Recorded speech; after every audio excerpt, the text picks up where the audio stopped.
Have you noticed how underwhelming the spring anime has been? Well, if you have, you're not being harsh, it's the truth. This was mid, extremely mid. Alright, this was actually good, and this was also mid. The spring 2025 anime lineup was looking promising. We had returning hits from 2024, some new material with high expectations, and even prequels from the top anime of last year. But in all that, something feels like it's missing. Like an important aspect that we had for the winter season was just gone. We had Solo Leveling, Sakamoto Days, ReZero, and even Dragon Ball for a while. With that stacked of a lineup, it's supposed to be hard to follow up with a better or at least equally good spring season. But we had things like My Hero, Windbreaker, Fire Force, and T-Bait, a new manga that was supposed to take over. So how do these respected big name titles have an underwhelming season that makes it feel regular? Well, there are a number of factors that differ for each of them. So let me get into why each feels so mid, starting off with an easy one being the beginning before the end. And the reason I say that is because the show never got the chance to flourish the way everyone expected it to. With Solo Leveling coming off a legendary run for the second year in a row, they began to take over the mainstream anime community. But for the source material readers, there's a lot of substance missing from the show because the producers decided to build it up with hype. So naturally, when a story as exciting as the beginning after the end gets a green light for an adaptation, the comparisons begin to circulate. People are now calling this the better Solo Leveling and how it would break the internet. It did not. The number one reason this flopped is not the reason most people think, which is the animation is bad. For what we're used to, yes, absolutely, it's low tier. But this show failed the moment it was held to the same standard as Solo Leveling. So when I watched the first 3 episodes and we see scenes like this, I scratched my head thinking, was this supposed to be better than this? No way it can compare. So then you would think it has to be popular for a reason, which means the story must be amazing. And it is, but if you're addicted to that dopamine that high quality fights give you, it's almost impossible to want to enjoy it 100%. Like even Frieren, which is known to be 95% story and 5% fighting, has some of the best visuals I've seen in years. And they did not have to add that because the show was undoubtedly great without it. So I did what any normal anime enjoyer would do and dropped it after episode 3 and left terrible reviews online. Not really. I actually went and read the source material for the first season and was honestly shocked at how much better it felt than the anime. And that's saying something because I would rather watch than read.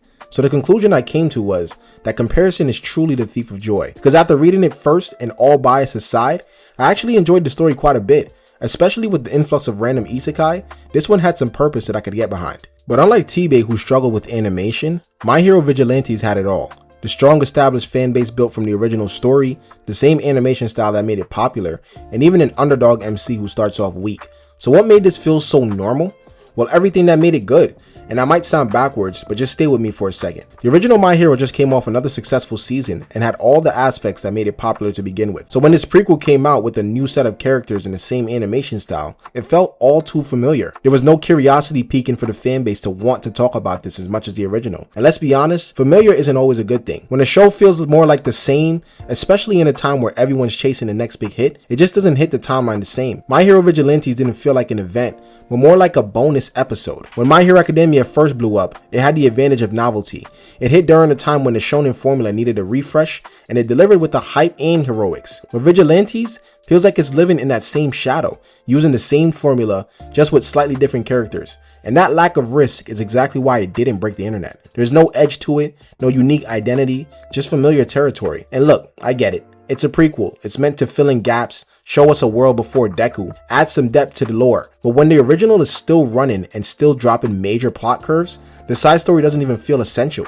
It feels optional. And an optional anime is the fastest way to end up in the I'll watch it later pile, which being real usually means never. It didn't feel mid because it was bad. It felt mid because it was safe. And in a lineup that was already mediocre, safe just made it blend in even more. Now contrast that with something like Windbreaker, a fresh and stylish art with the underground delinquent energy we haven't really seen since Tokyo Revengers first dropped. It should have been one of the top dogs this season, but instead, it just feels like it's running in slow motion. The fighting and choreography is always great to see, but when the pacing gets weird and the plot kind of runs off a bit, the lines become blurred with the purpose. It's frustrating because the potential is right there. It wants to be great, but great anime needs to be more than just cool fights and dramatic stares. It needs purpose and direction, and Windbreaker, at least so far, feels like it's just cruising on vibes, hoping that that's enough. Luckily, they have proven to be a good counterpart to Tokyo Revengers, and the main character Sakura can sometimes come off as relatable to the audience, so they'll continue to watch, but there hasn't been a wow moment like we had during the first core. The season starts off on a good note, fighting, and the main character gaining some much needed development. But then after the fighting dies down, it feels like we just switched to a slice of life with how slow and irrelevant the plot is to the main theme. It's not that Windbreaker is bad, it's just that it doesn't know what it wants to be yet. One episode is high stakes turf war,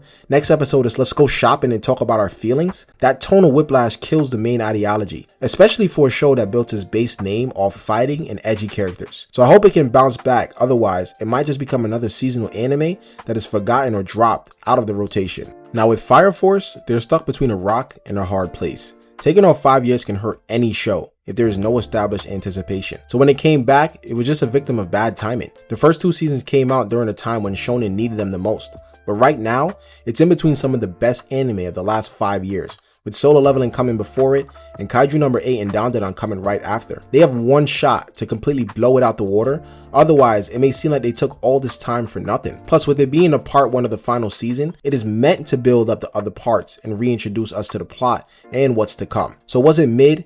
Yes, but for good reason. Not every final season will be like Attack on Titan and have 4 parts that are all spectacular, so we have to give it some time to continue building. So when everything is technically good, but nothing feels like a must watch, we label the whole season as mid. And that brings me to the bigger issue here. The spring anime season isn't bad, it's just uninspired. It's comfortable. People want risk. They want the next Demon Slayer moment, not another copy of something they've already seen 100 times. Spring 2025 isn't a failure, but it's a reflection, a reminder that anime is shifting and not everything is going to be a hit just because the source material is fire or the studio is stacked. But in all of this, we can say that there was some good in it with 2B Hero X. It is 100% a breath of fresh air with the creativity and overall productions. Coming into this show, I did not expect it to be as compelling as it was. The 3D style was and is not a preference of mine, but the blend of the 2D and 3D back and forth was near perfect. Along with it being an anime version of The Boys and poking at the corruption of the celebrity world, it had me hooked from episode 1. And that is what we needed in all the midst of the mediocre shows playing alongside it. But with the summer season slowly approaching, I'm expecting it to be a lot better. Lots of returning titles are having their second core, and even exciting titles coming with some high hopes. And if you made it this far into the video, click the link in the description to join the Discord and drop a like if you enjoyed the video.